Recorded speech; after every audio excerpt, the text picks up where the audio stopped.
2024 Pembroke School Committee meeting to order. Would you all join me in standing for the Pledge of Allegiance? I pledge allegiance to the flag of the United States of America and to the republic for which it stands, one nation, under God, indivisible, with liberty and justice for all. So the next item on our agenda is public comment. Can somebody hand me the sheet, please? Yeah. Thank you. So when no one signed up, there is a request. There was a request that came in. Sorry, I'm getting over this cold. A request that came in over the last couple of weeks for Papa to get some time during public comment, which I'm more than happy to give them. Before they do, though, I am also a member of the public, and I do have just a quick public comment to make. There's nothing to do with Papa or anything else, and hopefully it will bring some smiles and some fun to the beginning of this meeting. So on Sunday, there was an incredible football game by the mighty Buffalo Bills and the absolutely horrid Kansas City Chiefs. And a member of this board took me to task on Facebook and basically said, "Go Taylor's boyfriend." So Allison, I just want to point out that Taylor's boyfriend lost, and you might want to call and just see if she can shake it off. Right? Wow. So go Bills. Just wait till January. Oh, I can't wait for January. I do think it's important to have a little bit of fun at these things. While we discuss very serious things, and there are some serious things we're going to talk about tonight, it's important to laugh together because we are neighbors, and we're doing this together for the betterment of our kids, which I know is what you guys want to talk about. So my understanding is Patty Hoban is going to speak on behalf of Papa. So Patty, the floor is yours. Would you come to the microphone? Yeah, thank you. I love microphones. And just a You reminder, don't always need one, It Patty. amplifies for the folks at home. It doesn't amplify in the room. Okay. Thank you, School Committee, Chair Patrick Chilcott, Superintendent Obie, and all the committee members, and all of our principals, and everyone we have here today for allowing us to speak on behalf of Papa. We would like to raise awareness about the sudden and steep decline in the participation numbers in the Performing Arts program at Pembroke High School. After analyzing the data and much communication, we have realized there are several contributing factors that have led to the decline in participation. 4 prominent factors are, number 1, the introduction of the Pathway program in the 9th grade, which student schedules do not allow for them to have space for a music elective. Number 2 is the removal of orchestra and choir from the course offerings at the middle school several years ago. Number 3 is the freshman PE requirement. And number 4 is the messaging to 8th grade students and families. They are made to feel that they have to choose a pathway, is the feedback that we've been getting. We are hopeful that together we can find solutions to correct the negative impact these program changes have had on the Pembroke High School Performing Art program. We've had the opportunity to meet with Superintendent Obie and administration to discuss our concerns and brainstorm some possible solutions. We appreciate their willingness to collaborate. In addition, we feel that it's really imperative that the school committee be aware of the impact on the program and to be actively involved in finding the solutions. Fortunately, there is a very large cohort of 5th and 6th grade music students this year, and we would like to implore you to reinstate the curriculum inclusive school course offerings at both the orchestra and choir next year at the middle school. So we will have the opportunity to retain as many music students as possible to help secure the future of our award-winning program. Our students have found a home in the Performing Arts program. Even though many do not plan on a career in music or plan to major in music in college, to that end, many are excited to pursue one of the many pathways offered at the high school. However, they also would like to continue with their music classes at and pursue both their passion for music and a career pathway at the same time, which in the past did not present a problem because they were able to explore many different courses because they were not in a pathway. We are advocating for students to do both if they want to. Students should not have to make a choice in 8th grade whether to continue with music or choose a pathway. As students begin preparing for course selection for the next school year, we urge you to consider all the factors impacting the ability to choose performing art class or another elective like a foreign language and also be in a pathway. We understand there are upcoming education subcommittees meetings, and we would like to be part of this process and believe we will be able to find solutions. Many years ago, the school committee made a commitment to develop an award-winning music program and invested in the performing arts, and we're asking you to ensure that investment continues. Beyond the joy and creativity music brings, the benefits to music are irrefutable.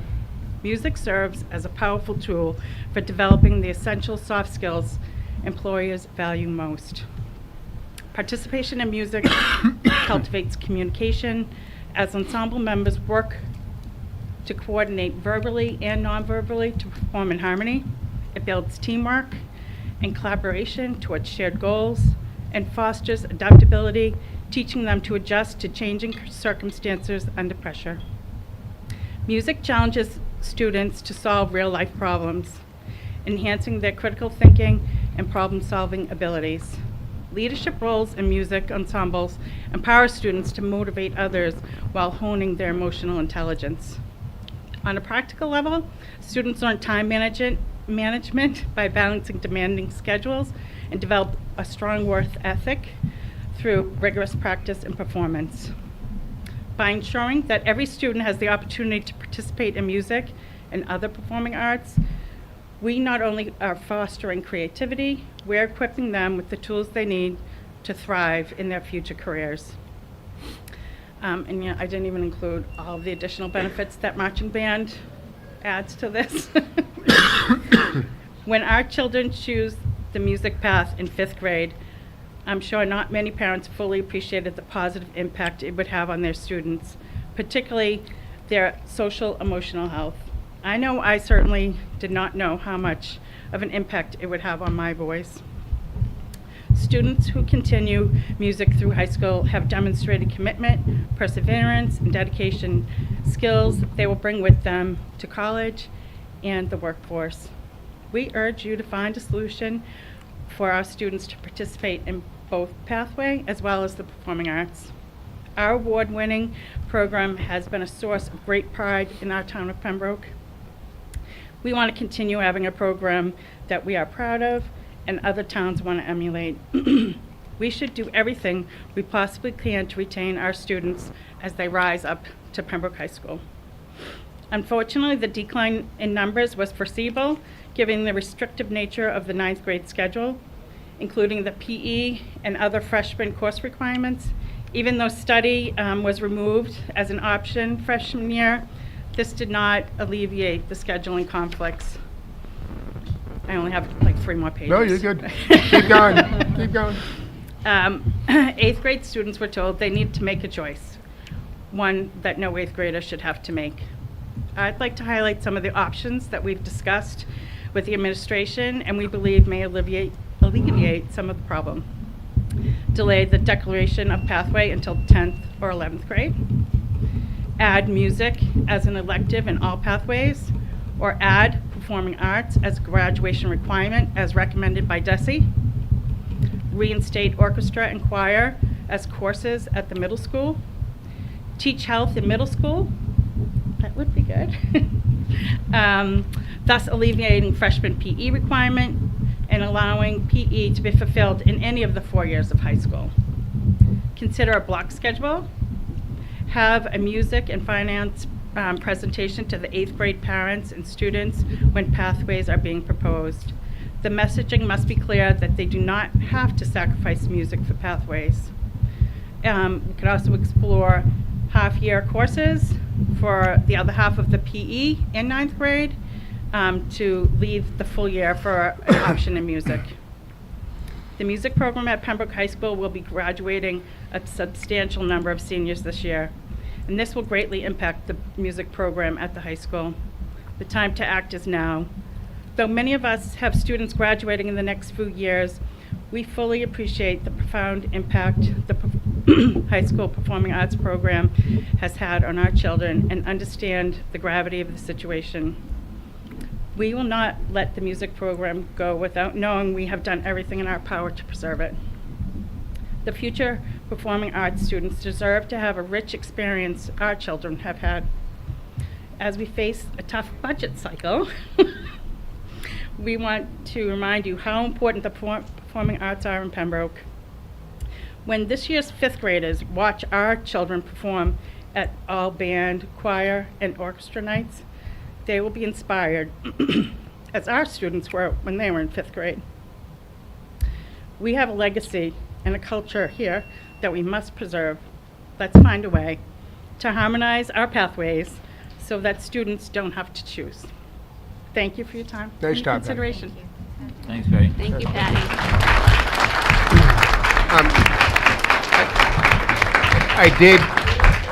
I did talk to Deb and Patty right before the meeting just to make sure I was clear on who was speaking. Well, nobody else signed up. My understanding is there was a student that wanted to speak, and I always think the student should have the right to speak. Is there someone? Yep. I'd like to introduce Marley Knox. She's a senior, and she's our drum major. Awesome. Hi, Marley. Go ahead. My name is Marley Knox. I am a senior at Pembroke High School. I am also an avid member of the music department. I spend 3 periods of the day there. I play trumpet in wind ensemble, concert band, and jazz band. I also have the privilege of being one of our drum majors this year. The music department has made a tremendous impact on my life and the lives of many others. If not for the music department here at Pembroke, my life would look totally different. Thanks to the music department, I have been able to pursue my passions and will be a part of the United States Marine Corps Band next year. Marley, thank you. In 8th grade, You won't be able to So hear the on the mic is mic. just for It's at just for home. at home. Yeah. Go ahead, Marley. Sorry. In 8th grade, I was accepted into a charter school, but ultimately decided to come to Pembroke because of our accredited music program. My freshman year, we had a band of about 20 freshmen. Now we no longer have a 9th grade band class, and upcoming freshmen have been integrated with concert band. These numbers have drastically dwindled, and in the coming years, we are in danger of having just 1 ensemble, whereas before we had 3. Concert choir this year has 5 members, whereas when I was a freshman, these numbers were closer to 20. Orchestra has 9. The recent development of the Pathways program has been detrimental to the music department as a whole. We've watched our once flourishing community diminish after years. The manner in which the Pathways program has been advertised to students makes it seem as though it is a requirement. In reality, this is not the case at all. It has become inaccessible for students who choose to enroll in advanced placement classes, as an internship is a requirement of the pathway. Those who are enrolled in AP classes have to come back for AP classes and then return to their internship. It becomes impossible. We must work towards finding a solution in which both programs can coexist, without defacing the other. For example, editing the 9th grade gym requirement. May that be making it a part of the 8th grade curriculum, or breaking these 3 key units, sexual education, drug and alcohol abuse, and mental illnesses, up into freshman Titan Time seminars throughout the school year. This would give students an additional period to take electives such as band, chorus, or orchestra.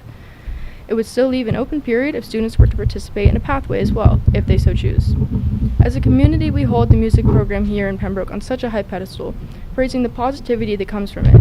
So why do we fail to recognize the negative impacts that implementing a program such as the Pathways may have? This is not said with the intentions of bashing the pathway, but rather coming to a solution that benefits all parties. Making a change and restoring numbers to the music department is absolutely vital. Like I mentioned before, the music department has greatly impacted the lives of so many people. Within the confines of the music hallway, I have watched myself and many others grow not only as musicians, but as people. Being a part of this program has been a fundamental part of my high school experience, and I want to help ensure that all future students of Pembroke High School have the same opportunities I did. Thank you. Thank you.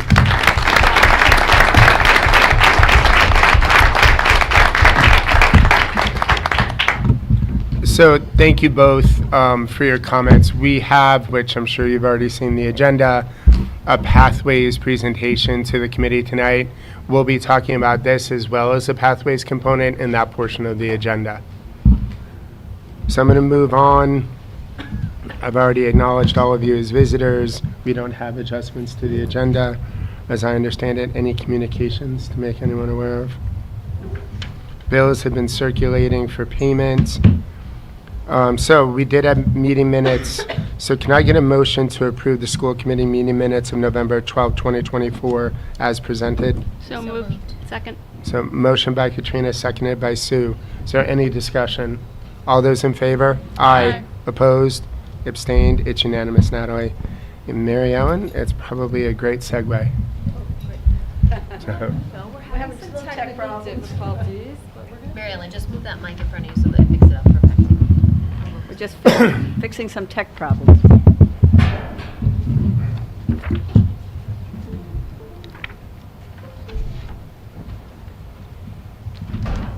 you might need one of the engineering pathway people to come and help you Yes. figure this Computer out. Science.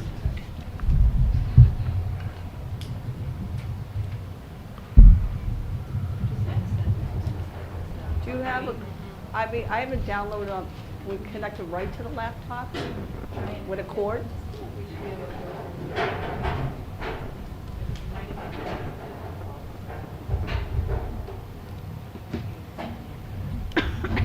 Oh. That was very kind.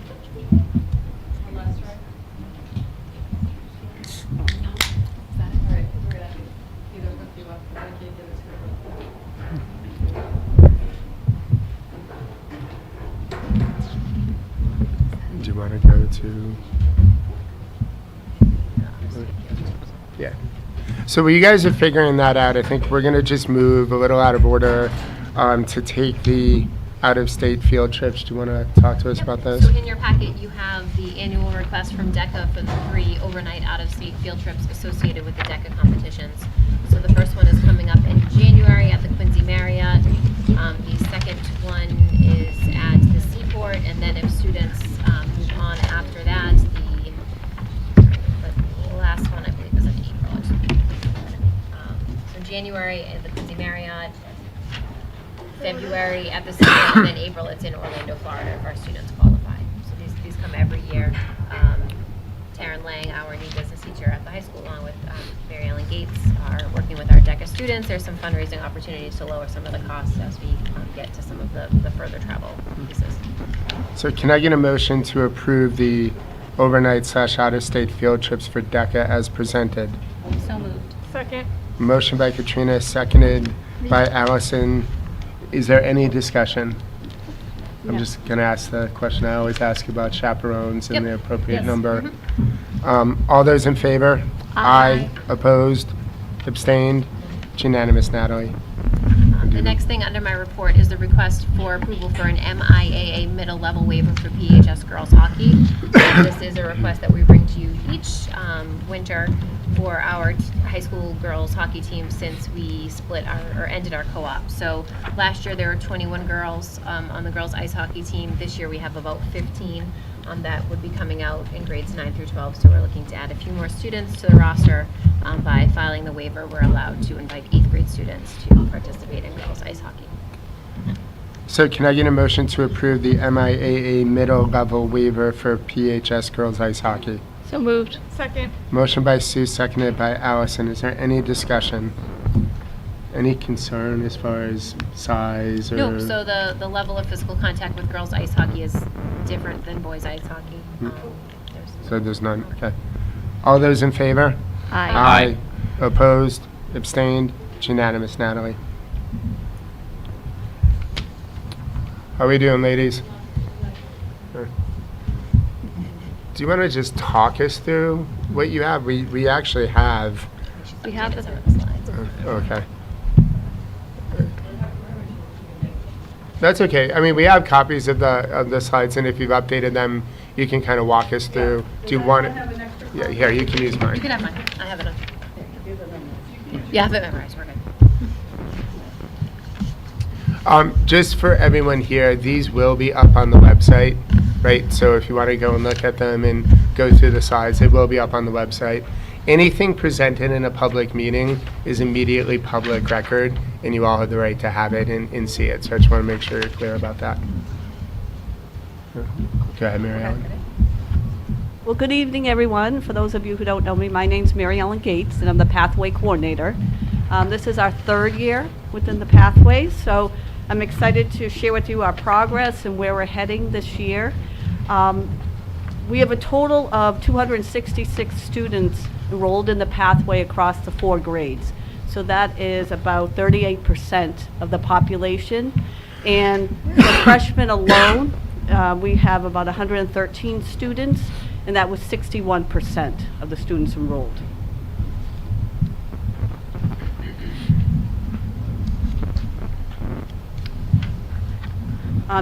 Something to highlight is that as far as programs, there's 8 programs, business, computer science, digital arts, manufacturing and engineering, and biomed. What was new this year was music, global learning, and citizenship, and information technology. Does anyone have a question on particular numbers within those? So I do, when I'm looking at this, right, it says the total number of students in information technology was 0. Yes. Is that right? Yes. So is that something that we would continue with? I think that has to do with better education, and I get when I have a slide there about how 8th grade was rolled out last year, and I think that's going to speak to that lack of interest in that program. So do you want me to just jump into what happened in 8th grade? I have one more question, Yep. if you don't mind, right? So seeing a music pathway, I think given what we just heard, is actually refreshing. I remember talking about it. Yep. Is there a possibility when we're going in and thinking through the program of studies next year of thinking about not just music, but maybe a full, and I know we talked about this at one point, a fine arts pathway also? Or combining a music and a fine arts pathway? We're totally open to that. We have a digital arts pathway. Yeah. But that might not be meeting the needs of some of our students. We try to sort of be guided by student feedback. We haven't heard a need for that, but we're open to that. Okay. So I think very easily it could be a fine arts and music. Okay. And just a quick question around those numbers. Sophomore, what is the percentage of the sophomore population? Do you happen to know? I don't know how that. many kids are in the sophomore. 175, say, Yeah, so what's 79 divided by that? 175? I'll do the math. 45%. Thank About you. 45%. So for the folks who don't have this, right now as seniors, there's 20 students total across the 8 pathways. For juniors, there's 54, sophomores 79, and then freshmen 113. So you can see the numbers have gone up dramatically as each year the program's been introduced. Okay. Any other questions on this slide from Mary Ellen? So as far as 8th grade enrollment, just to clarify what happened last year, and I will point out, we are also talking about 14-year-old students, as some of the parents have mentioned. So even though there was communication, I think we could do a better job this year, and I have a couple of different ways I want to share as well. So what happened last year is I went to a Titan time, and we did all hands on deck. We did one presentation. I thought it was rushed. We were trying to introduce 8 pathways within, I forget how long the block was, 35 minutes. So I would take a different approach this year. So we did that one presentation. I did have a couple of teachers with me, but overall it was very rushed.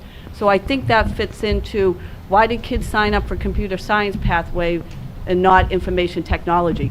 I don't think they truly understood the difference and what one is versus the other. And again, I think we can do a different way of rolling these out this year.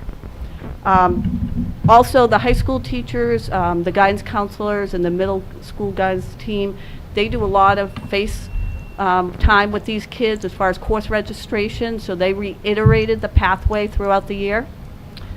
I spoke at the program of studies, and I had a table after that answering any questions people had.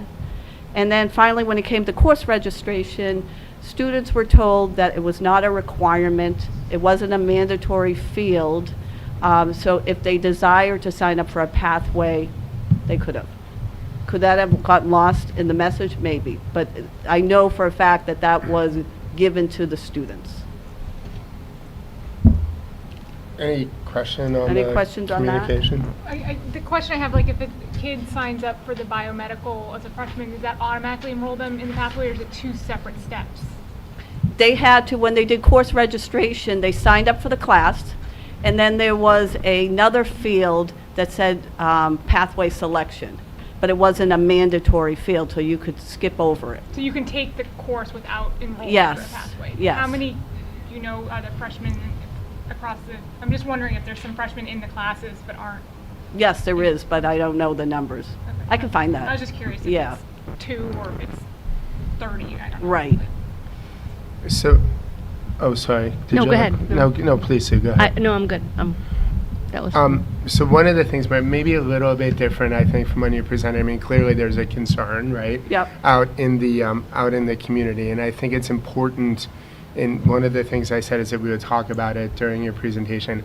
I don't want you to feel like your program or your presentation or anything else is necessarily being questioned. This is just to better Oh, no, I realize. our I know understanding. it's No, not I think it's super important because you've done a great job. I mean, Yeah. you've done a phenomenal job, I think, rolling this out. I do think, right, one of the things that was brought up, and to your point, right, these are 14-year-old kids, right? So we gotta, I think, be careful how we're presenting the option and what we're Yep. presenting to them is a possibility. I mean, yeah, very smart person that I spoke to right before this meeting says a lot, you know, a well-rounded student, right, is the best product that we can deliver, I think, ultimately at Pembroke High School. And I think having not just kids but parents understand Sure. sort of what's there and what's possible and what's not is going to be really important.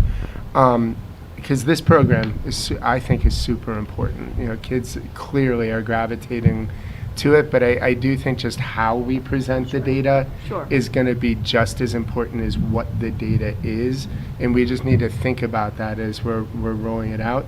One of the questions that I had, because I love that you're doing this, right? That we're going down and that we're talking to these kids and we're using time, I would agree, 35 minutes for 8 pathways is just not it was enough, too right? much. We're gonna have to break it out. Does the leadership of the music program Right, so have the that's- ability to go and kind of give those presentations to kids so they can understand sort of what's coming and the excitement about what's coming? Yep, so there's a couple of things that we've started to look at. First, just in the course registration fields, having no be a choice under pathway. I happen to have children that are about 14, and if there's a drop down, they're picking something, right? They don't even know what they're picking. So having no designation be a choice, I think, is on the form piece something that we are going to explore. The other thing that we've talked about is the music department does have the opportunity to market. That tends to happen around the holidays when the band takes the tour around the district on the bus with the It's a good time to girls do in it. their beautiful prom dresses singing for concert choir and for chamber singers. But we did talk about having Gwen, in particular, Mrs. Chapman, come down to the middle school as students in 8th grade are selected courses to have the same opportunities that we've given to the Pathway program. Yeah. We do it with vocational schools. We do it with a whole bunch of different offerings. So it definitely makes sense to have the arts be one of those offerings too. Can I just make one point around that? And I think that's great, and I'm excited, and I would love for anybody to take a music pathway, of course. But I think what's really important is that the students understand that the thing about a music is, and I think one of the things that Patty was saying, what I heard her saying is not everybody takes music because they want it as a career. They're taking music because it supplements and helps to bring that well-rounded student. And so, Right, so we're talking about Gwen coming down and talking about the music and arts program at the high school. Generally Irrelevant of the speaking. pathways, Yeah. having nothing to do with the okay, all pathway. right, yeah. no. All right, so just so that they understand Yes. that they can just take a regular course and Absolutely. still have that. and- Yes. Okay, perfect. Other questions?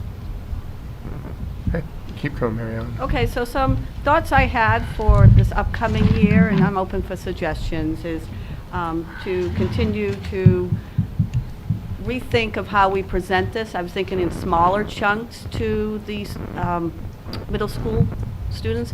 I'd love to get the students more involved, the existing seniors, and have some more hands-on, some examples, some,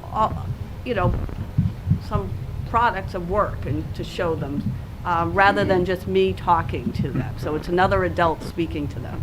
Maybe get the teachers involved. So, and maybe we could work together with Donna to figure out a schedule that makes sense in their guidance team there. So again, I think smaller groups would be great. The second thought I had, obviously communication, we need to work on that. So continue with the program of studies, and I was thinking, maybe a couple weeks before course registration is to send home a clear marketing brochure or newsletter about what the pathways are all about, that the parent can sit down with the child to make sure they're both in agreement of what we're going to sign up for. So that's something I'm happy to do. In that literature, could we just make it clear that it's not a requirement? Yeah. Well, I think that would be helpful too. And then course registration, working with the guidance team, just continue to reiterate that it is not. And I can even say that, have that as a final slide, is this a requirement? I've always said, if anyone ever spoke to me about it, about thinking about leaving the pathway, I think you can build an awesome transcript by not being in the pathway. Yeah. And, you find things that are of interest to you, and that's what you're building on. And the pathway's great, it's a great option. I don't think it's a fit for everybody. So, I had one question. Thinking about how we can support parents having conversations at home, maybe we have just a sample of some questions to think about the pros and cons of, doing this or doing this, so that it's easier for parents and families to have these conversations at home, and maybe, having some input from Papa as well as the Pathways program, just as a way to say, here's a couple questions you could talk to your child about when considering the path that you want to choose, and just to have some conversation starters. and I did hear some rumblings, which, surprise, surprise, some of the 8th grade, I think more boys than girls, were asking their friend next to them, what are you signing up for? Yeah. So, not a shock. So maybe those conversations will eliminate that. Yeah. Any questions, any other thoughts about? I just want to say, I still think the pathways you're doing a great job with the pathways, and I really love that we have this option for students, so I don't want there to be misunderstanding. I just think we have to rework it so that we can have music and language and find there's a few workarounds that were mentioned, but by no means do I think that we should stop doing pathways, because I think you're doing a fantastic job. So I want to be careful though, right? Because that can go in that can take a wild left. I actually Yeah. know what you're saying. You know what I'm completely. saying, so I do. I do. reframe it for me. No, but I do want to be somewhat careful, because part of what we in this district for a very long time, I mean, I've been around this table for most of the time since 2007, and others that have been around the table for a really long time would say we've always taken into consideration what students want, right? So, when we think about our program of studies, we look at, students march with their feet, literally, right? And they'll make a determination. I want to do this, I don't want to do this, and we're continuously questioning, well, should we still offer this? Latin was a big discussion. I mean, you and I were very vocal advocates for keeping Latin, even though it was a smaller and smaller component. And I do think it's important, right? I mean, I think the one thing I think you all probably need to hear, so I'm just going to say it, music's incredibly important.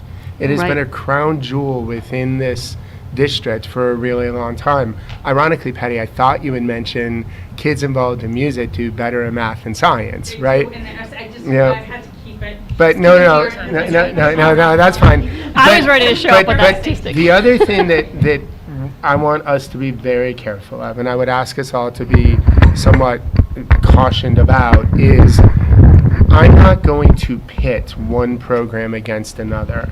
It's music or it's pathways, or it's pathways or it's music. I think the idea here is how do you make both work a bit, right? Now, that may mean looking at our programs differently, looking at the music program and offering differently. I heard a lot about electives, right? The other thing that I think we need to take a little bit of a step back, I think some of this is we're seeing the effects of the pandemic. So we had kids home for a year and a half, right? They weren't in band. They didn't get marching band. They didn't get band camp. They didn't get a lot of that, right? And then they came back, and it's kind of the double whammy to this incredible alternative of, wow, I can do this. So while kids, I think, are marching with their feet, you had some of the, I haven't had this, so now I'm not missing it, and now there's this cool new thing that I can kind of go and do. And part of why I said is the leadership able to market, right? I think, Austin, I saw you here, so I hope you don't mind me calling you out a little bit here, but I think that marketing's super important, right? Letting kids know what the benefits are, letting kids know why it's important, you know, having the music leadership kind of come together and think about how do we offer this in a 2025, 2026 way that we can pull kids in, that we can kind of expand it, is going to be really important. I just don't want to say it's pathways or music. Right. That's what I was trying my to big say. caution. Thank you. Okay, so I just want to highlight, the next section is about internships and certification. So in order to earn your designation, you have to either do a 6-week internship of 150 hours or a certification that applies back to your pathway. For our internships, the typical model so far has been term 4, 6 weeks for about, again, 150 hours. As our numbers has grown, we were also starting to offer it for rising seniors. So students in their junior year, if they would like to do a pathway and get it done before they start school, that would be wonderful. And this will help with some of the students that are heavy AP kids, that they can get it done and focus on their coursework. I had one student last year do a summer internship. Ultimately, it's a student's responsibility to find an internship. My role is there to help them, and I'm out seeking. I've been networking for 2 months now. I'm planting seeds. I'm doing everything I can, but I'm asking them and their parents to use their network to find some internships as well. If they would like to do a certification, we have certifications in every pathway. A new one that we're exploring is a CAD certification for the engineering group, and that will help them a lot for some of those AP kids who may not want to go out on a internship. The 2 pathways we don't have certifications for is music and biomed. Is there a reason? I talked to Gwen, and she said there's no kind of one certification There's that no. would say that you are, an expertise in this. I'm open, so I did ask her. Biomed, I'm very disappointed. That is our most popular pathway, and there's a lot of students that are AP students, and there's no biomed certification. So an alternative to that is Project Lead the Way, which you know is the curriculum we're using for engineering and biomed.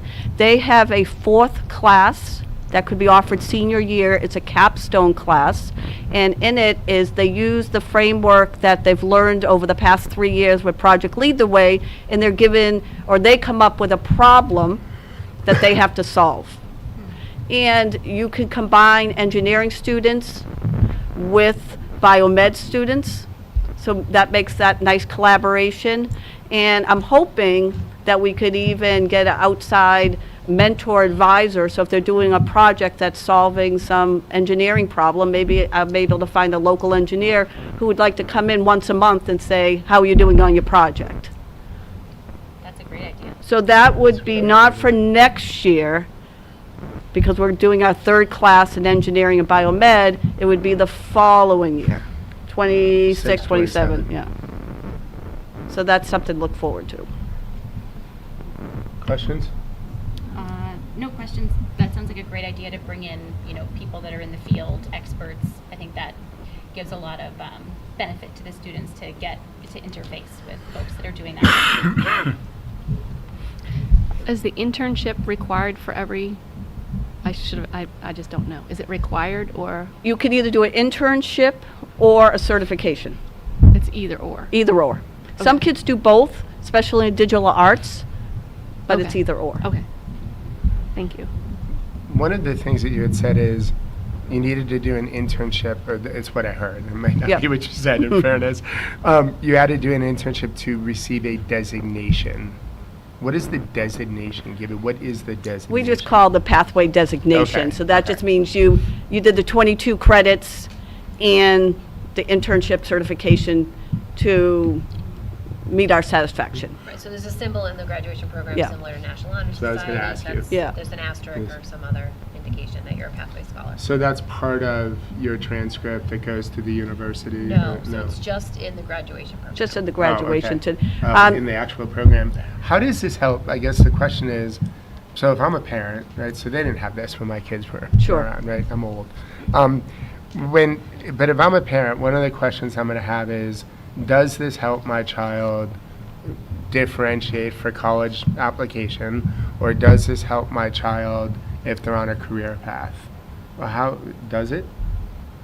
I think it would, because I think if you're applying to an engineering school and, it's very competitive for all colleges right now, that you're showing that you dedicated 22 credits of your electives to a particular area, you either passed a CAD certification or having an internship. And I think as a mom of college students, getting an internship now is so competitive, and they're competing against students who chose to start them in high school.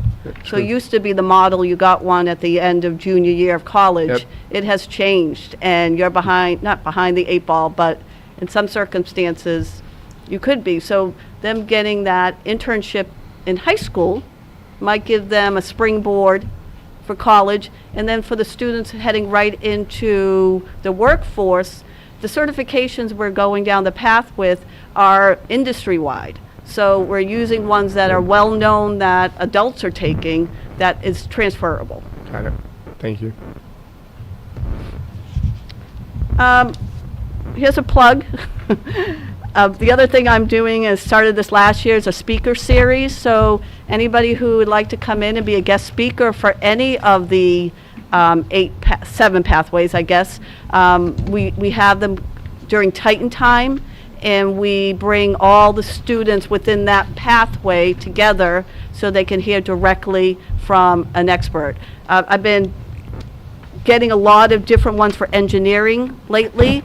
One of the questions for the engineering students is they pick that pathway, and now when people hear you're in engineering, they'll say, well, what type of engineering? And these poor students are like, I don't know. So I'm having someone from civil engineering, manufacturing engineering, for them to come in, talk about their projects, and what is a little bit about what that field is like.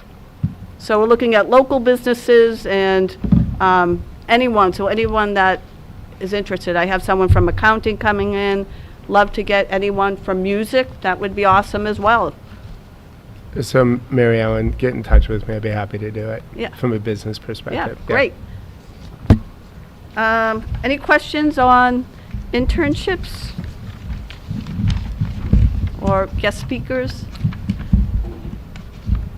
So the last slide is something that came up last week. This is something we're exploring.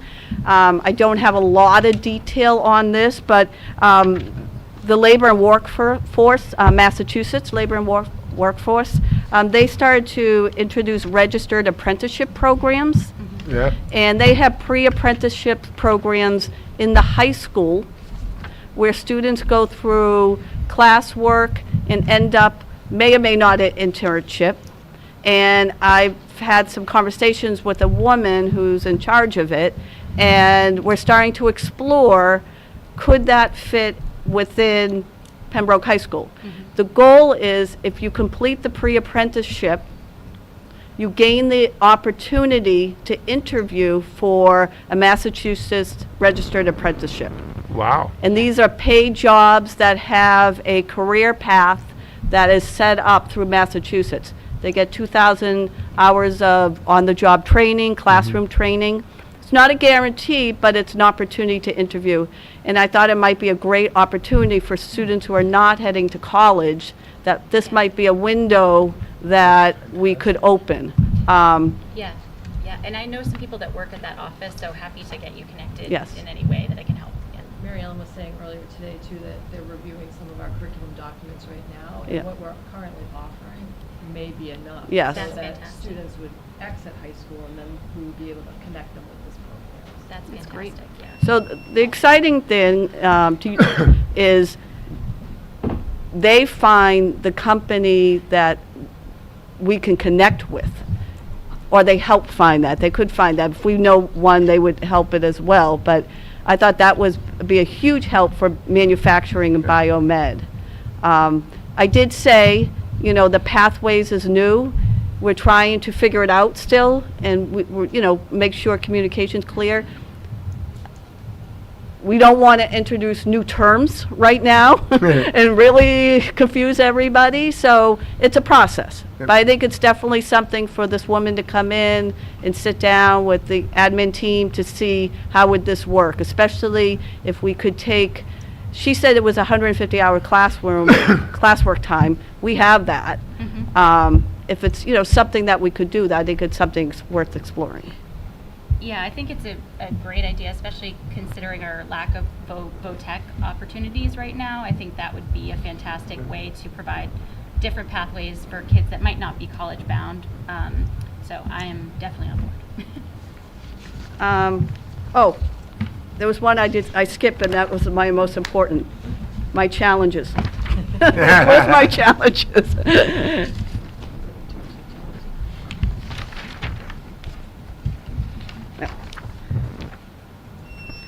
Okay, so a couple of challenges. When we look at term 4, it's been mentioned a few times. If it's an AP student, they have to leave their internship, come back and attend the class, and then they go back to the job. Yep. And this happens until they take their AP exam, which is in early May. That has worked because most of the businesses, we've been dealing with small numbers, are local Pembroke businesses. For order for the pathways to be successful, we got to expand way beyond Pembroke. And I'm seeing some issues with people being late, be able to manage that, be able to get back. If they're all the way in Brockton, how are they going to get back here? Some of the manufacturing firms are not close by. So just something to consider. For engineering and biomed, I've been getting pushback or questions from mentors I'm trying to connect with that's saying students have to be 18. They're concerned about safety and liability issues. I brought up, we can do OSHA training, and some said that's not that wouldn't help. So that's, just things that we need to think about, that I don't think it's as easy as selling a business student. And then finally, most of the people I've spoke with for schools that are successful with the internship as far as logistics are on a block schedule.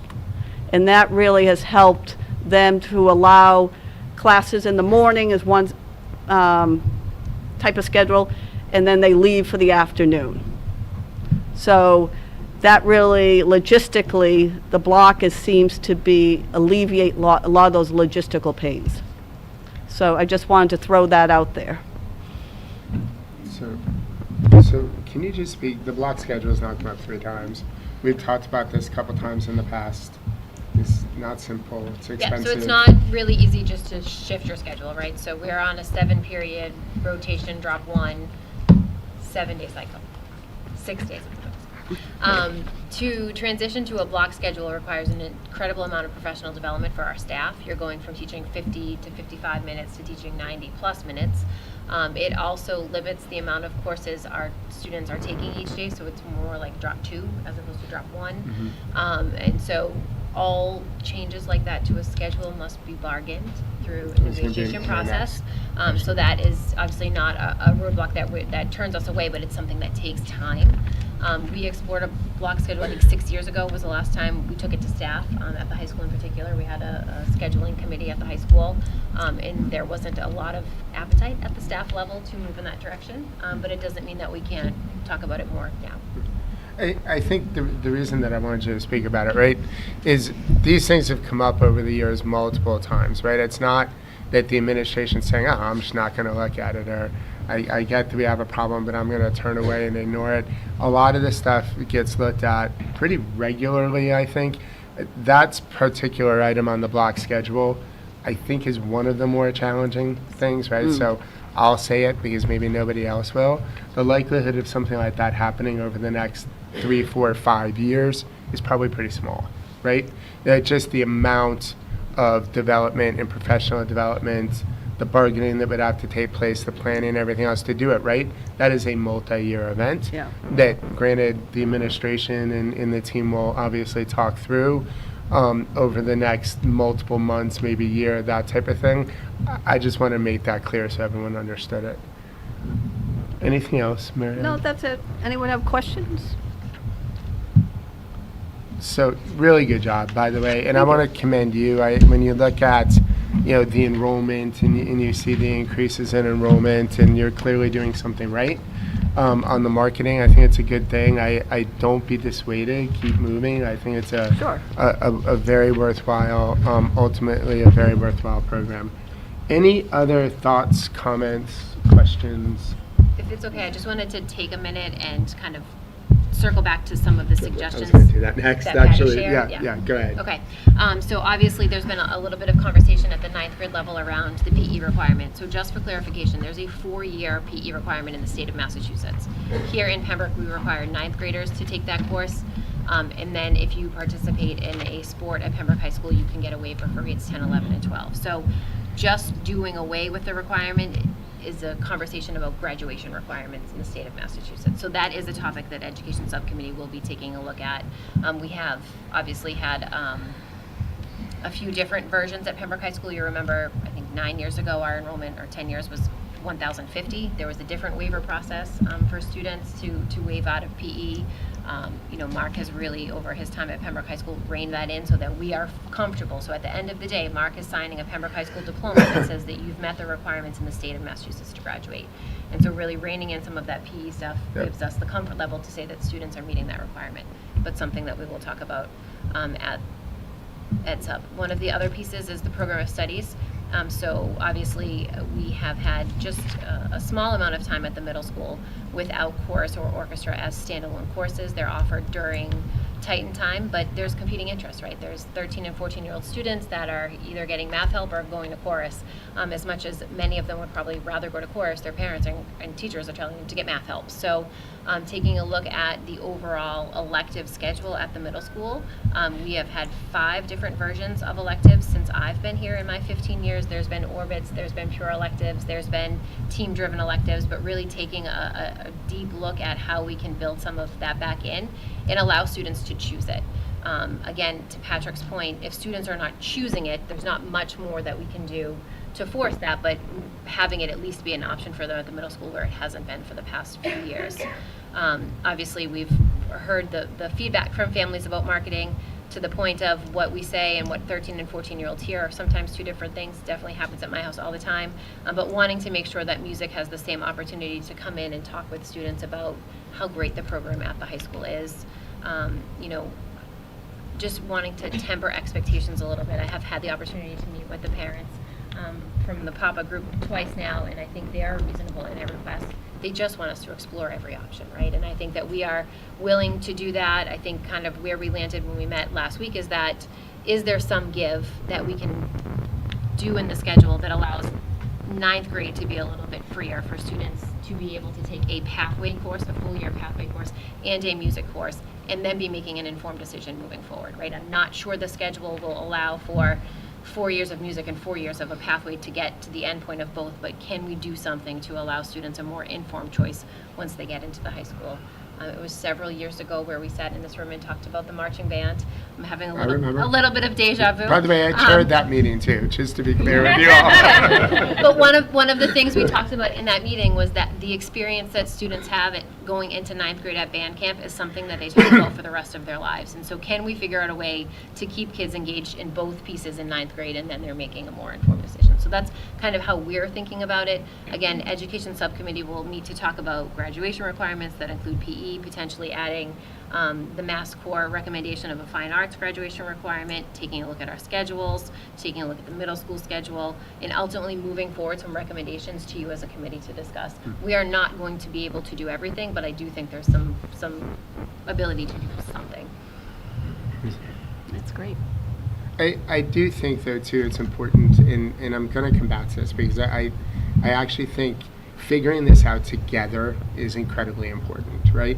I don't think there's anyone around this table that has not been a huge fan of our music program, and most of our kids were in the music program at some point, right? But I also think we may, and I don't know how you and Mark together do this with Gwen and her team, but I think we got to sit down and think about delivery. How do we deliver this? How do we deliver to the most students possible?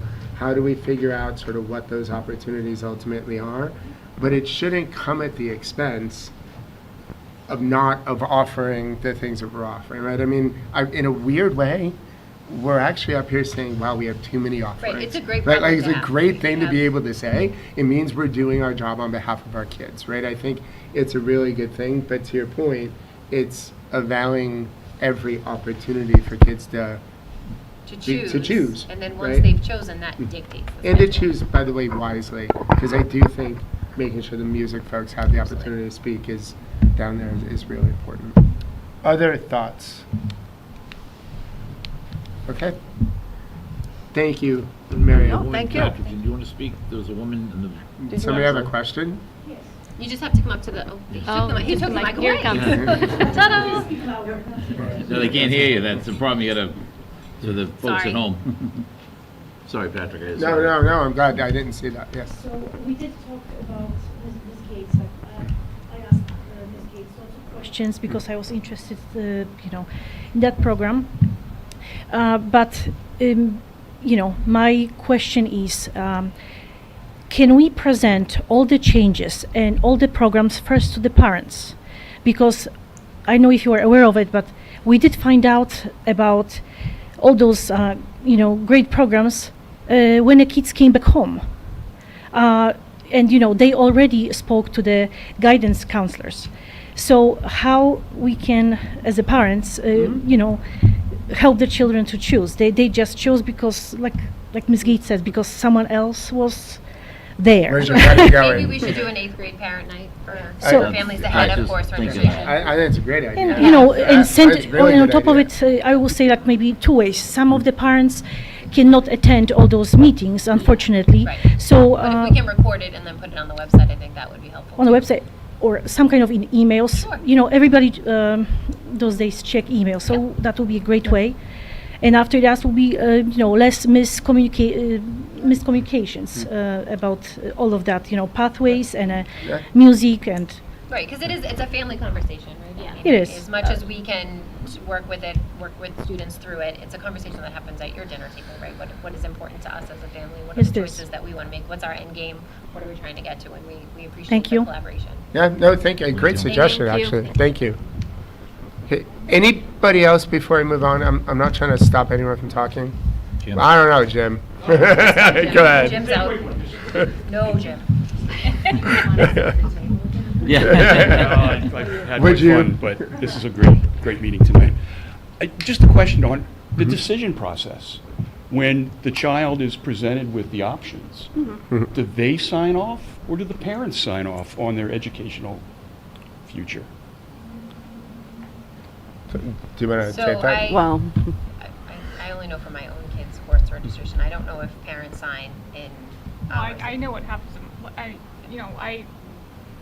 do have like somewhat insight knowing what's going on because I sit here, but I know with at least what I did with my son is I was like, hey, you should really look at this. And then when he went to sign in, I was like, no, really. And then, when the courses come, I'm probably the first one calling the guidance counselor to be like, can we go back? Like undo, so I feel like there's the emails come out about when they're going to be registering. You don't Right. necessarily, I think for middle school we can do it, but then the kids do it for the high school level.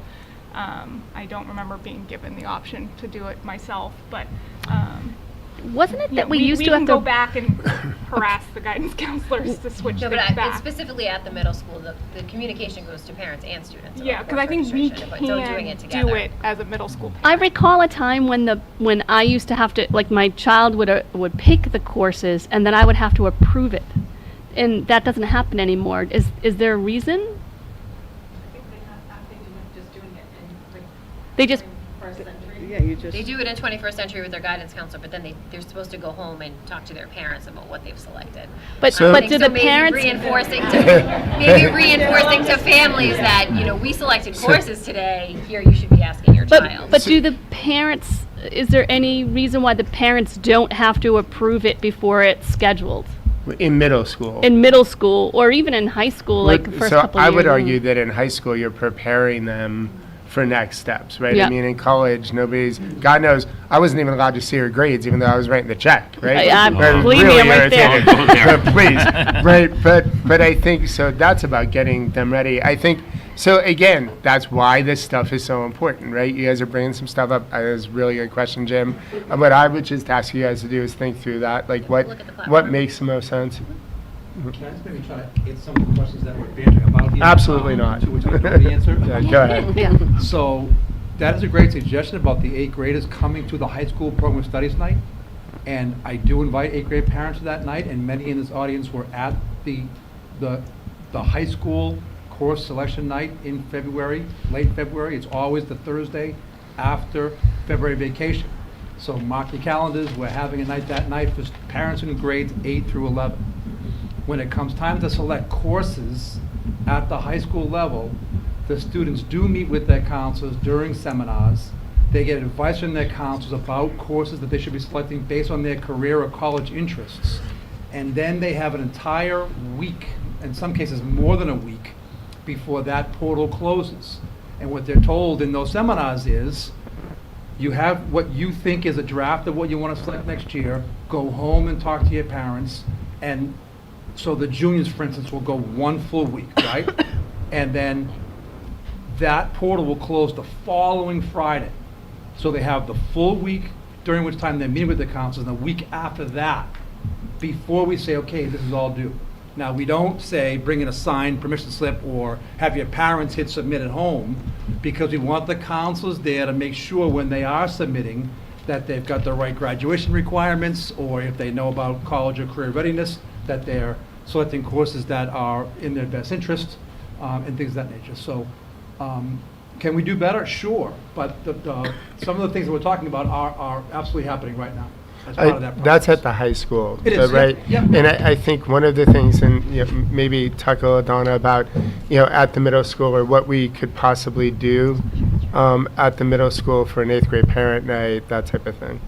So Mark does do one every year where he talks about it, and in my weekly, when it's going out, I say, I highlight that it's for 8th grade parents specifically to get that level of information, so that's been happening for several years. I have been in 21st classes when they have registered, and obviously I have been in all of them, right?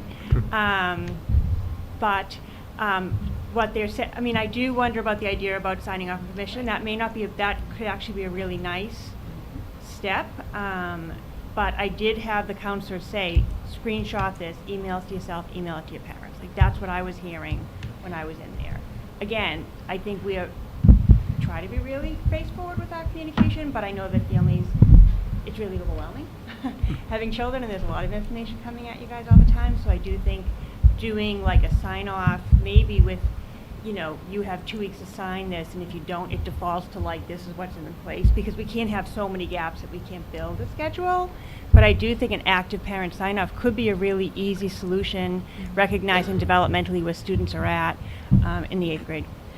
Yeah, I like that idea. One thing I was going to say is they could bring a draft home. That was before you said it. I was like, could we bring home a draft Getting it schedule? home, right? Yeah. Totally. It could be emailed, or maybe the guidance counselor can email them, they have an initial meeting, and then it's sent to be signed off on by parents. But I think having something similar to the high school would be I helpful. think our system could probably set something up like that. I'm thinking it's kind of the technology has to. Yeah, you could take a College screenshot. school used to be able to do it.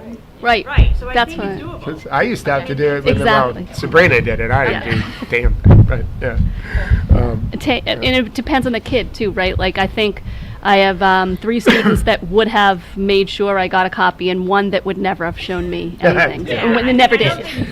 Putting it in their backpack is typically not a really successful way to No. get it Yeah. home. A screenshot and sending it home, but I do think more active, like actually signing off on it is a much better way to go. And the reality is, relying on a 13 or 14 or 15-year-old young person to communicate this effectively to mom and dad, it's not going to happen, right? I mean, so to your point, right, whether it's Power Score, but it's through the technology. We're not sending anything, God, I hope not in 2025, right?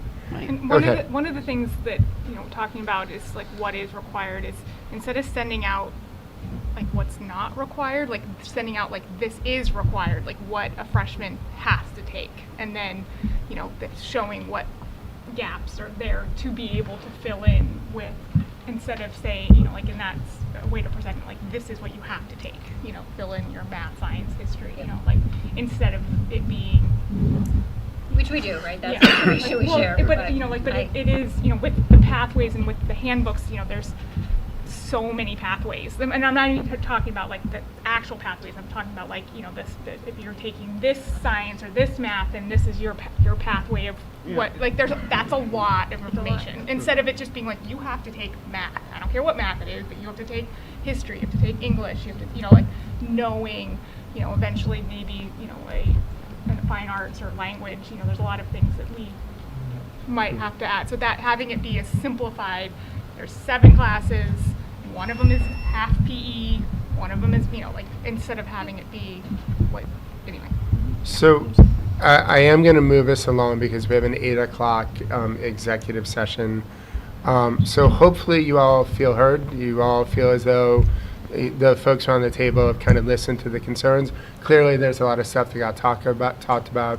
I think some of the suggestions will be taken.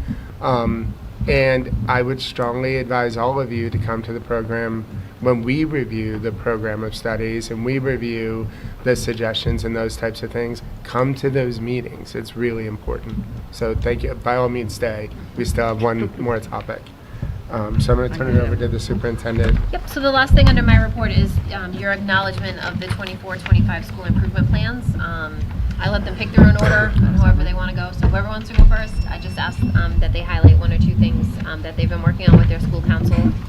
We have 25 minutes in total, guys. So We're not a good team. Read the whole thing. We're not a good team. we're not projecting. No. I think They all, the school committee has it in paper. There was 2 laptops.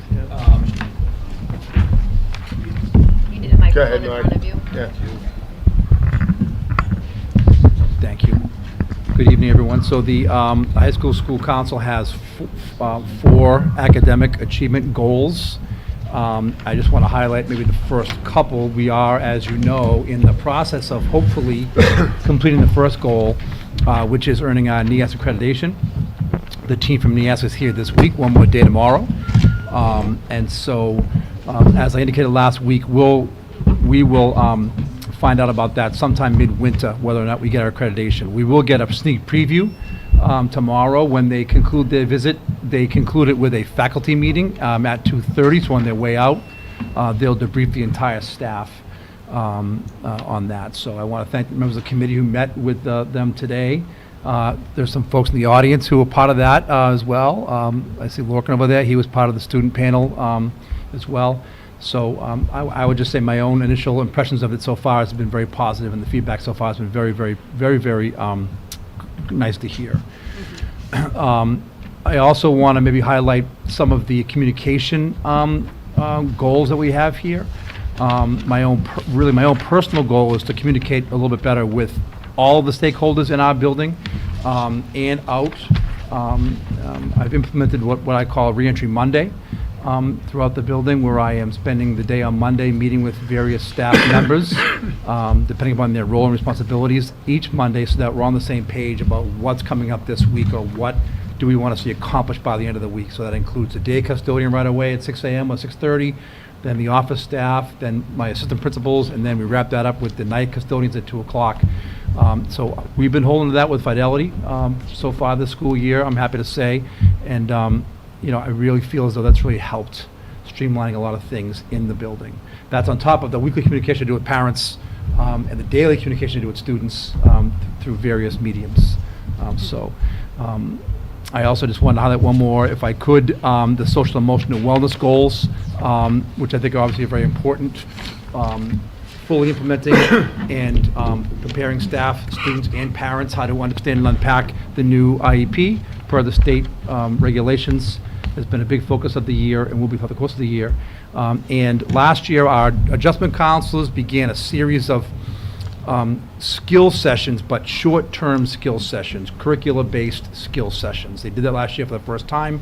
The feedback from that was so positive that they now want to commit that in curriculum documents. And so for the first time, our adjustment counselors are creating curriculum documents with unit maps and lesson plans around these small group skill building sessions. So that's a first for us at the high school anyways, and I'm looking forward to having them complete that. They've already begun that during department time and staff PD time as well. So That's fantastic.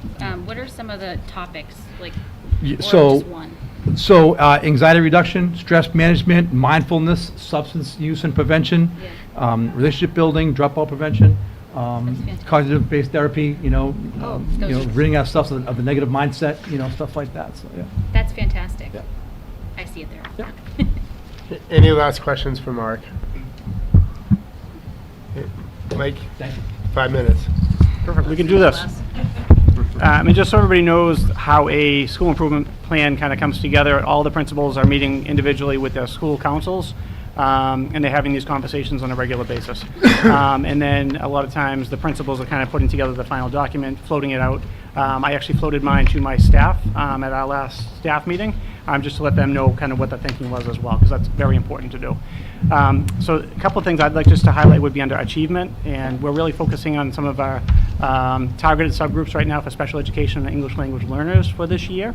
Looking to have some growth in about 10% over the course of the year where they're currently at, utilizing some of those district benchmarks that we have available to us. And really kind of drilling down with our data teams. And we have a new way of facilitating some of those discussions right now with our PLCs, our professional learning communities. And how we do that right now is with the addition of our new curriculum coordinator at the elementary level. It's really having those in-depth discussions and analyzation of those documents and those charts as far as how the students are progressing through the curriculum, and then finding where we need to kind of beef up. So I'm really excited to actually kind of dive into that kind of work with the achievement level. Other things we're looking for right now are to increase our community involvement. A couple of years ago, Ashley and I started over at Habermock reaching out to our Council on Aging. And these are individuals who have been in our community for years. How do we tap into their knowledge, and how do we just tap into having them be part of our school? We've done that again. I think all 3 elementary schools right now are utilizing Council on Aging members to come in and read to our children on a fairly regular basis, which has been great. And that's how connections are made with kids. It's how connections are made with families. So very proud of that as well. And just the last piece is the facilities and learning environment. So instead of choosing 2, I choose 3. Sorry about that, Ms. Obie. So as far as facilities is concerned, we have identified some areas in the building that really do need some upkeep. Our sound system in the cafeteria was one of them. And I know anytime I'm sitting around this table, you're always wondering where that money's coming from. So we've been able to really work with our PTO, and they've been able to fund, at our last PTO meeting, a brand new sound system for the cafeteria. Oh, wow. So Nice. that's been amazing, and really, we've had a great PTO looking to utilize their resources in that respect. So happy about that. Other things we're looking at right now it would be to add some water filling stations, some clean water filling stations around the building. Those are huge. That's a huge cost. It's about $6,800 per unit installed. It all happens by word of mouth. We had a member in our school PTO mentioned that they knew a contact at the state. So we've applied for a grant through the state to see if we can maybe get at least one of those. Yeah, I can't say it's going to happen, but we're moving in the right direction. So, Good. zero cost to the district. So those are the 3 things I'm really happy about. I like zero cost to the district. Yeah, I know you do. That's why I said it. Okay. Donna? There's a question. The letter, yep. Yeah. Absolutely. Yeah, and I'll let you know how that turns out, for sure. One quick question I had in regards to achievement Yep. for students. I know you talked about ELL students and kids with IEPs. Yes. Just wondering if there's any additional resources or curriculums that are needed in order to improve achievement, or if you're going to be mostly doing data analysis. Well, it's data analysis utilizing the existing programs that we already have. We've invested a lot of money into Lexia, iReady, and Dibbles. Perfect, So we're okay. using those as a starting point. I also talked to Kirsten Anderson as far as our ELL specialist about Okay. is she able to give me the data that I need, and utilizing her internal mechanisms, we can definitely Okay. get that as well. So no needed curriculum. Fantastic. Yep. I know there's a lot of interventions in Lexia, so Absolutely. great. Great question. I just have a quick comment. I love the collaboration with the Council on Aging. I think that's brilliant. So, That was great. excellent. Thank you. It's awesome. Perfect. Thanks. Moving right on. All right, so I want to highlight two things under my social emotional. Like middle school can be really challenging for students social emotionally, so it's an area we kind of focus on a lot.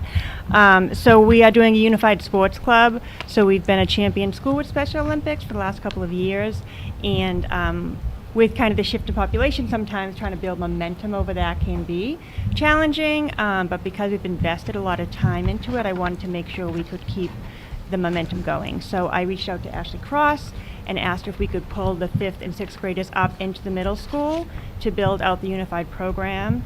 And then I worked with Mark Talbot to have the 9th graders, who were really a big part of our unified program last year, come down and work with us. So once a month we are going to Hobbamock, and we're doing like a 5 through 9 program, and then once a month they're coming to the middle school and we're doing a 5 to 9 program. The students in my student council have been part of my leadership initiative and kind of talking about this.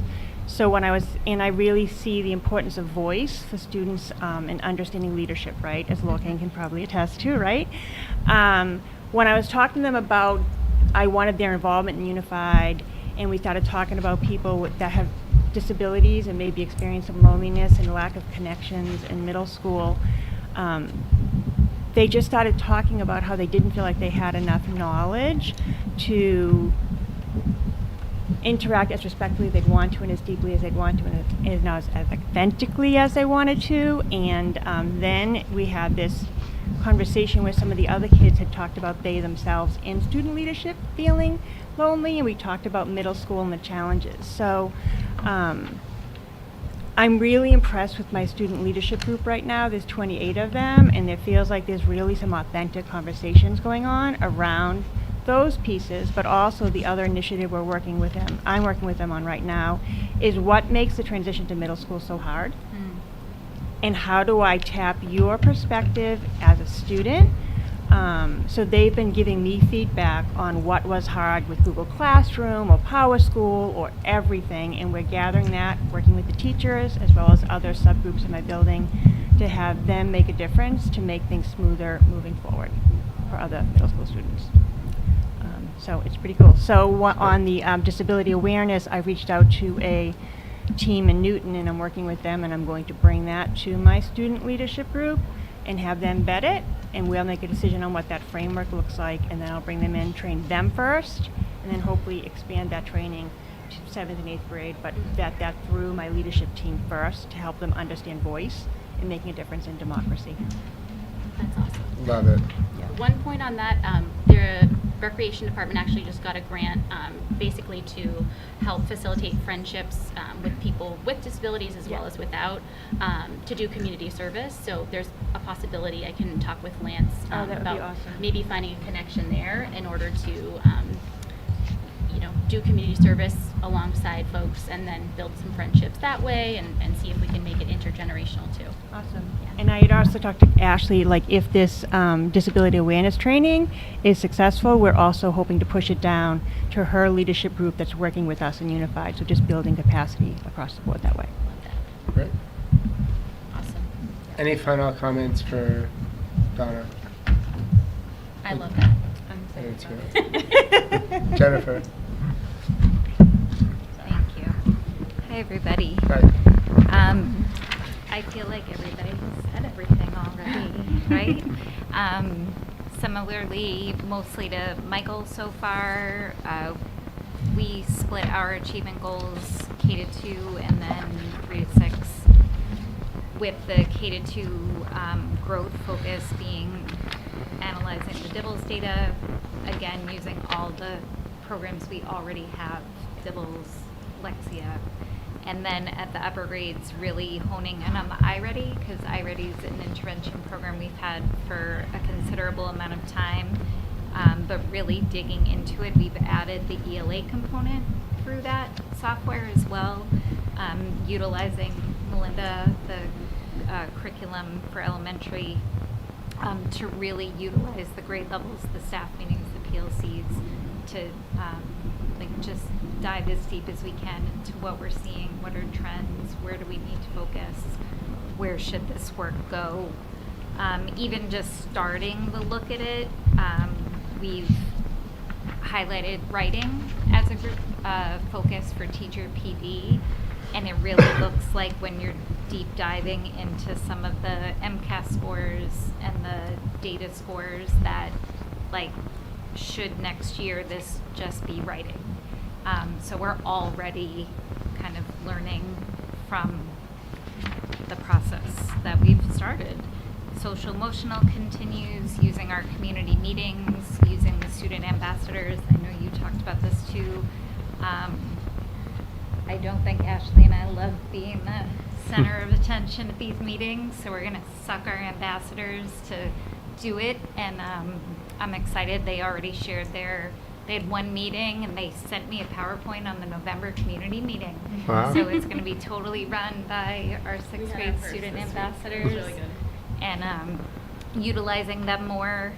And then we have the senior storytelling happening. We have people that are interested in coming in to talk, work with Mr. Rosen's 6th graders during science. And one thing that's always sort of been an idea that we have, but we haven't really tried to figure out what to do with it. But now that we have Lance as our community representative, I know he does work with the coaches, and there's a lot of times where the students in front of you, in gym or out at recess, you're talking to them, I'm like, if this was your coach and this is what a practice, would this be happening? Would you be saying this? And they're like, well, no. So we've always kind of had the idea of could there be a little more community connection between the schools and the coaches, where the kids are receiving the same messages from all of us, or they have to get a little check in from the schools on overall how is the behavior been going, what areas, just to see if maybe there's something we can do there to help with the social emotional behavioral piece as well. So stay tuned. Awesome. Questions for Ms. Simmons? Okay. Ashley, last but certainly not least. So similar to Michael and Jen, our achievement goal over at Hubbamock is focused primarily around literacy as well. Looking at all those tools that we've been using in the past and how to make the most of them with the data that is in front of us based on our DIBELS and iReady scores. So that is our primary focus for our achievement goal. As far as the other two things I wanted to highlight, Donna stole my thunder for unified sports. So she approached us about kind of combining forces and looking at some of our upper elementary kiddos to join her unified team. We were initially just thinking of some of our kids with disabilities. As soon as the word got out that we were trying to roll it out at our school, we had a crazy boom of peers that wanted to join, and we couldn't turn them down, obviously. So we had our first combined bowling practice this week and had 40 kids in our gym. It was a lot, but awesome. They had a great time. We had lots of adult volunteers that are not getting stipend, but we had so many people that were just volunteering to be there. Our plan for I think it's next week or 2 weeks, is to go over to PCMS and do an activity over there. We're tying in police and fire too, so this unit is bowling, but then police and fire will be coming out for a bowling competition in a few weeks. So they're super excited. So we're really excited for that. We're also tying in some community field trips as well. Donna arranged for, once our bowling unit wraps up, we're going to Boston Bowl in Hanover to do a community outing. So everyone's super, super excited for that. And then the last thing I just wanted to highlight, Mrs. Glennon will be so happy to hear that our facilities goal is focused mainly around our exterior grounds and looking at our playground. We do have some areas out there that are in desperate need of improvement, so we're working with our PTO to kind of look at those high priority safety areas and making sure that if they can't be repaired at this time, they're either replaced or securely boarded off and removed so that to reduce injuries, obviously. I will say Hobbamock has a disadvantage in the sense with all of the youth fields in the back. Right. We get the highest traffic over on our playground in the weekends, and Monday morning is often an adventure for Mr. Mike, picking up trash and just cleaning up all the things left over, but we often find that gates are broken, equipment's broken, things are taken. It's disheartening. There's not much we can do. We wouldn't be able to lock it or keep them off of it, but we're really trying to come up with more sustainable options out there to kind of limit the damage that's caused from those during youth sports. Comments, questions? I'm sure I'm not the only one, but can we be invited to some of this stuff? Like, can you, I mean, I know we get the emails and stuff, but some of this Like stuff. the fun stuff or the playground talk? The fun stuff. If you could have me. We are frosting cupcakes. I have to order a lot more cupcakes. I'd show up to way more of this. So I think across the board there'd be a lot of us that would volunteer or just show up. So I think, for all 5 schools, Absolutely. I'd love to come see some of it. Yeah, especially that if there's ones you definitely want us to come to, that way it piques our interest. You can just not invite us to the things you don't want us to come to. Also, They are. That's why we're not getting the invite. Oh no, I'm sure there's stuff, but that way Make I don't sure just that they're show up to noon things on a that's Wednesday, not so for me. I should not be there. I do think also on the playground thing, right? So first, kudos Allison, I think, to really bringing it up and highlighting it. We're going to enter budget season pretty soon. Those are capital items. They're very large items, much longer than a one-year useful life. I think because it's a significant child safety issue and a liability issue, I think, at the end of the day for the town. So I think putting together a program, understanding what can we do this year, what might be a capital ask, versus then what's a capital ask next year. Can we do it all at once? I do think that's going to be For important. sure. And we're looking at least at the 3 elementary schools, we're in a 2-year battle to order playground mats. I didn't know it was so difficult, but just the crash pads at the bottom of slides and under the swings. Yeah. It's been a giant project just to get those ordered and shipped. So I think they're finally ordered as of this week.